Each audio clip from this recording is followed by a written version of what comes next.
অন্নপূর্ণা যোজনা, ঠিক আছে।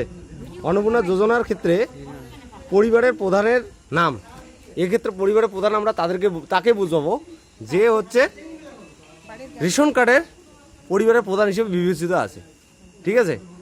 এবার দেখা গেল রেশন কার্ডের পরিবারের প্রধানের সাথে অন্য ব্যক্তিদের সম্পর্ক নাই, সেক্ষেত্রে স্পেশাল কেস যে বাড়ির প্রধান তাকে আমরা বিবেচিত করব, এটা একটা গেল। এবার হচ্ছে ওই পরিবারের প্রধান হিসেবে প্রধানের নাম লিখলাম, এবার পরিবারের প্রধানের জন্ম তারিখ লিখলাম, পুরুষ। এবার পরিবারের প্রধানের আধার নাম্বার লিখলাম, তারপরে ডিজিটাল রেশন কার্ডের পারিবারিক আইডি, এটা অনলাইন থেকে পাওয়া যাবে, যদি না পাওয়া যায় রেশনের বা এই ব্যক্তির রেশনের আইডিটা এখানে লিখে দেবা এইখানে, ঠিক আছে, যদি পাওয়া না যায়, অনলাইনে না পাও কেউ। এবার পরিবারের সদস্য সংখ্যা, সেই পরিবারে কতজন ব্যক্তি আছে, সে 5 হতে পারে, 3 হতে পারে, 2 হতে পারে, এইখানে সেই সংখ্যাটা লিখে দেবো। মোটামুটি যদি বেশি থাকে আরো পরে সেটা পরে বলছি।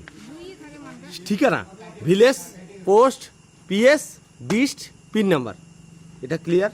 যোগাযোগ নাম্বার এটা অবশ্যই দিতে হবে, মোবাইল নাম্বারটা। হ্যাঁ, এবার হচ্ছে জন্ম তারিখ, পরিবারের প্রধানের সাথে সম্পর্ক, আধার নাম্বার। এটা কি করব, পরিবারের প্রধান মানে এই ব্যক্তিটার নাম এখানে আমি লিখে দেবো, ক্লিয়ার। তারপরে কি আছে, সদস্য নাম্বার 1, প্রধানের পরবর্তী যে ব্যক্তি আছে, ওই পরিবারের প্রধানের পরবর্তী ব্যক্তিকে আমরা এখানে লিখবো, নাম লিখবো, সেই নাম লিখে তার জন্ম তারিখ দিব এবং সেই সাথে লিঙ্গটা কি, তার পুরুষ মহিলা সেটা লিখবো। এবার সম্পর্ক কি, সে ওয়াইফ হতে পারে, সন হতে পারে, গ্র্যান্ডসন হতে পারে, বা গ্র্যান্ডসন হতে পারে, কিংবা জামাই হতে পারে, যেটাই হোক না কেন, ছেলে হতে পারে, এটা আমরা সেভাবে লিখবো, আধার নাম্বারটা তার দিয়ে দেবো। তারপরে কি করব, সদস্য নাম্বার 2, এই ব্যক্তির পরে যে আছে তাকে লিখবো, সে যে কেউ হতে পারে, গেল। এখানে আবার আরেকটা ব্যাপার আছে, বয়স 5 বছরের কম হলে আধার নাম্বার এনে চিহ্নিত করবেন, যদি 5 বছরের কম হয় সেই সদস্যটার আধারের নামের জায়গায় এনে লিখে দেবো, নট অ্যাপ্লিকেবল, গেল। 5 বছর নিচে। তারপরে চলে আসলো সদস্য নাম্বার 3, যদি আমার 6 জন সদস্য হয় তাহলে একটা ফর্মে হয়ে গেল 6 জন সদস্য হলে। যাই হোক, 6 জনের বেশি হলে কি হবে সেটা আমি শেষে বলবো। এবার চলে যাব HOF। এবার এই ফরম্যাটটার মধ্যে 1 নম্বর সদস্য, 2 নম্বর সদস্য, 3 নম্বর সদস্য এবং পরিবারের প্রধান যাদেরকে আমরা লিখলাম, সেই বেসিসে এই জায়গাটা আমরা পূরণ করব। হেড অফ দ্য ফ্যামিলি, সেখানে ব্যাংকের নামটা লিখবো, সেন্ট্রাল ব্যাংক হতে পারে, স্টেট ব্যাংক অফ ইন্ডিয়া হতে পারে, যে কোনো ব্যাংক। তারপরে IFSC কোড নাম্বার দেবো, ব্যাংক অ্যাকাউন্ট নাম্বার দেবো, ক্লিয়ার। তারপরে সদস্য নাম্বার 1, মানে ওইখানে যে সদস্য নাম্বার 1 যার নাম লিখেছি তার অ্যাকাউন্ট নাম্বারটা এখানে দেবো। এবার সদস্য নাম্বার 2, ওইখানে যে সদস্য নাম্বার 2 রেখেছি তার অ্যাকাউন্ট নাম্বার এবং IFSC কোড নাম্বারটা দিয়ে দেবো, ব্যাংকের নাম সমেত। এখানে ডাকঘোড়া এইরকম লেখা যাবে না, এখানে ব্যাংকের নামটা লিখতে হবে, গেল। এরপরে এপিক নাম্বার পরে ভোটার আইডি কার্ডের নাম্বারটা, YSL/WB/010002 যেটা থাকে ওইটা, এই নাম্বারটা এখানে লিখবো।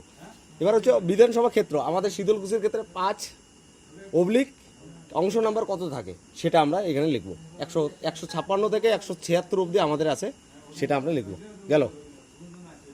তারপরে আছে ক্যাটাগরি কি আছে, তপশিলি জাতি, অসংরক্ষিত, SC ST OBC যে কোনো হতে পারে, সেটা আমরা ক্লিক করবো, রাইট দেবো। রেশন কার্ডে ভর্তুকি, ডিজিটাল রেশন কার্ড সবারই আছে মোটামুটি, হ্যাঁ হবে, যদি না থাকে না হবে। এবার হচ্ছে যে ক্যাটাগরিতে আছে AOI SPWH SP যা আছে RKSY 1 RKSY 2 বা ভর্তুকিবিহীন, সে ডিজিটাল রেশন কার্ড বানানি বড় কার্ডটাই আছে, সেটাই আমরা এখানে টিক চিহ্ন দিয়ে দেবো। পরিবারটি কি মাসিক রেশন তুলেছে কিনা সেটা আমরা হ্যাঁ হলে হ্যাঁ দিব, না হলে না দিব। অবশ্যই তুলেছে, সুতরাং হ্যাঁ দেব। এবার বাড়ির ধরন, 3 বা তার বেশি যদি পাকা ঘর থাকে তাহলে আমরা হ্যাঁ দিব, যদি না হয় তাহলে না দেব। পারিবারিক মালিকানা, এটা হ্যাঁ দিব। তারপরে এখানে জমির শতকটা, টোটাল পরিবারের জমির মোট জমির পরিমাণ শতকে লিখবো। মোট জমিকে মানে কি, সদস্য নাম্বার 1, সদস্য নাম্বার 2, 5 অবধি যত সদস্য আছে টোটাল সংখ্যাটা যোগ করে এখানে লিখে দেবো, গেল। এবার যানবাহন আছে কিনা, 4 চাকা আছে কিনা, যদি হ্যাঁ থাকে হ্যাঁ, না হলে না দিব। তারপরে কি আছে, পরিবার ভিত্তিক সদস্যদের স্বাস্থ্য বিমা, আমাদের অনেকেরই স্বাস্থ্যসাথী কার্ড আছে, সুতরাং সেই ক্ষেত্রে আমরা স্বাস্থ্যসাথী কার্ডের হিসাবে হ্যাঁ দিব এবং এখানে সরকারি দিব, এখানে 5 লক্ষ অ্যামাউন্টটা দিব এবং এই বিবরণ হিসেবে এখানে দেবো স্বাস্থ্যসাথী। এইভাবে সিকোয়েন্স, ওই যে সদস্য 1 2 3 4 5 ছিল সেইভাবে এখানে আমরা ফিল করব 5 অবধি, গেল। আমরা 5 জন হিসেবে 6 জনের হিসেবে লিখলাম পরিবারের মানে হেড অফ দি এক, পরে 1 নম্বর সদস্য, 2 নম্বর সদস্য, 3 নম্বর সদস্য, 4 নম্বর, 5 নম্বর অবধি লিখবো, মানে 6 জনের জায়গাটা ওখানে ধরবে। দুইজনই স্বাস্থ্যসাথী কার্ড আছে আর বাকিগুলো নাই। তাহলে ওইগুলো নীল লিখে দেবো, NIL, ঠিক আছে। এবার সে আয়কর বা পেশাগত কর প্রদান করে কিনা, যদি হ্যাঁ হয় হ্যাঁ, না হলে না। এবার কি আছে, প্যান কার্ড আছে কিনা, যদি প্যান কার্ড সবারই থাকে তাহলে দিব, না হলে নাই, ব্যাস। যদি যদি একজনের থাকে হ্যাঁ দিব, বাকিগুলো নীল লিখে দেবো NIL, এবং ওই একজন ব্যক্তির নাম এবং প্যান নাম্বার লিখে দেবো, শেষ। তারপরের পাতা, এবার কর্মসংস্থানের মানে ধরন, সেটা কি কাজ করে সেই হিসেবে আমরা ফিল আপ করে দেবো। এটা সহজ, এটাও সহজ, গেল। তারপরে আসবো পরের পাতায়।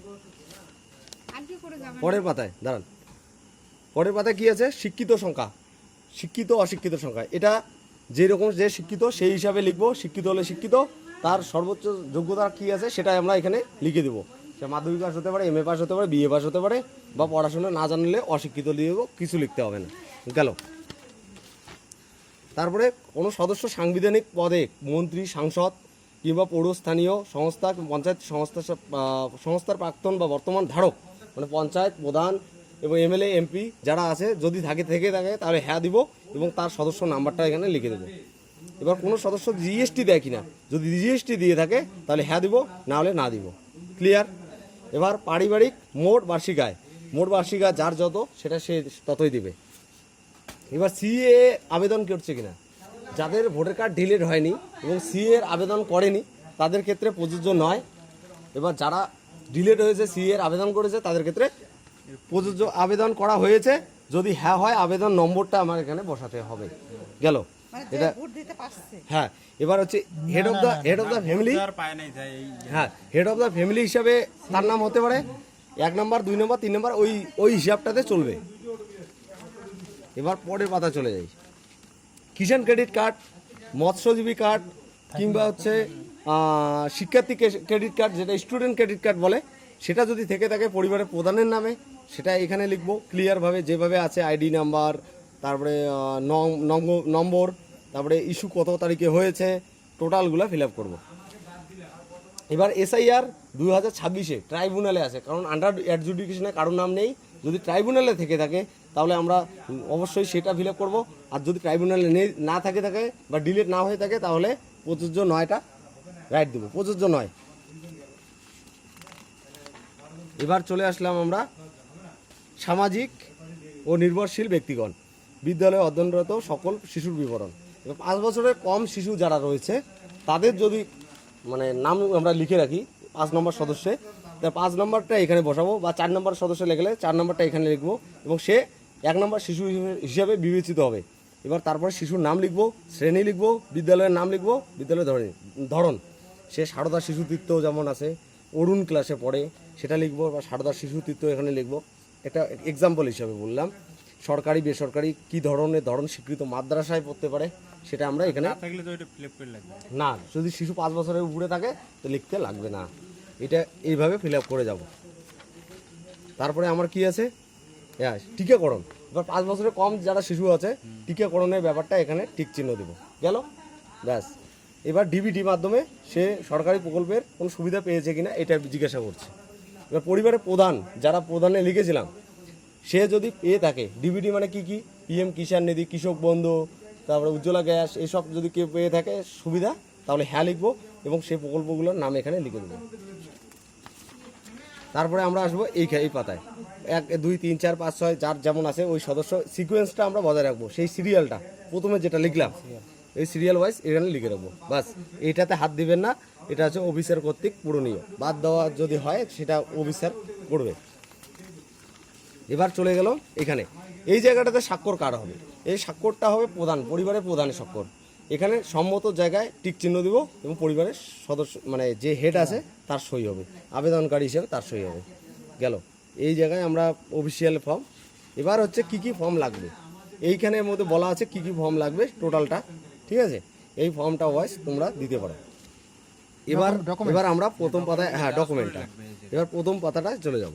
দেখো প্রথম পাতাটায় এবার একটা জিনিস আমি মিস করে গেছি, সেটা হচ্ছে সদস্য নম্বর 1 আমার মা হতে পারে, এখানে আমার পরিবার প্রধান আমার বাবা। এবার মা অ্যাপ্লাই করবে, তার মানে মায়ের এখানে হ্যাঁ দেবে। এবার একাধিক ব্যক্তি এক পরিবারে থেকে সে অ্যাপ্লাই করতে পারে, সে আমার দিদিও হতে পারে। 2 নম্বর 2 নম্বরে আমার দিদি, বাবারটা দিবে না। শোনেন, 2 নম্বর বাবার নামটাও তো এখানে লিখে হেড অফ দ্য ফ্যামিলি হিসেবে দিলাম আমার বাবার নাম, 1 নম্বরে মায়ের নাম, 2 নম্বরে আমার দিদির নাম, তাহলে আমার দিদি এবং মা পাবে। তাহলে এখানে হয়ে গেল, রাইটের জন্য দিয়ে দিলাম 2টাতে হ্যাঁ, তাহলে আমার দিদি এবং মায়ের দুজনের অন্নপূর্ণা যোজনায় আমি অ্যাপ্লাই করে দিলাম। তাহলে 2 জন হলেও 3 জন হোক, আমাদের একটা ফর্মের মাধ্যমে অ্যাপ্লাই হয়ে গেল। এবার দেখা গেল অনেক ক্ষেত্রে দেখা যায় 15 জন বা 10 জন ফ্যামিলি আছে, 6 জনের উপরে, তখন আমরা কি করব? তখন আমরা এটা করব, এই যে ফর্মটা আছে এই ফর্মটা আর একটা ফর্ম নেব, নিয়ে এই যে 1 নাম্বার আছে সদস্য নাম্বার 1, এটা 6 বানিয়ে দেবো, ঠিক আছে, এটা 7 বানিয়ে দেবো। তাহলে আমরা যত 10 হয়ে গেল, তাহলে আমার আরও 10 জনের নাম লেখা যাবে। যদি 10-এর অধিক হয়, 15 হয়, সেক্ষেত্রে আমরা ওই পরের ফর্মটাতে 16 নম্বর, 17 নম্বর, 18 নম্বর, 19 নম্বর, 20 নম্বর এইভাবে করতে পারবো, এবং সেই ফর্মটা পিছনে লাগিয়ে দেবো, অ্যাটাচ করে দেবো। এইটা হচ্ছে সিস্টেম। ডকুমেন্ট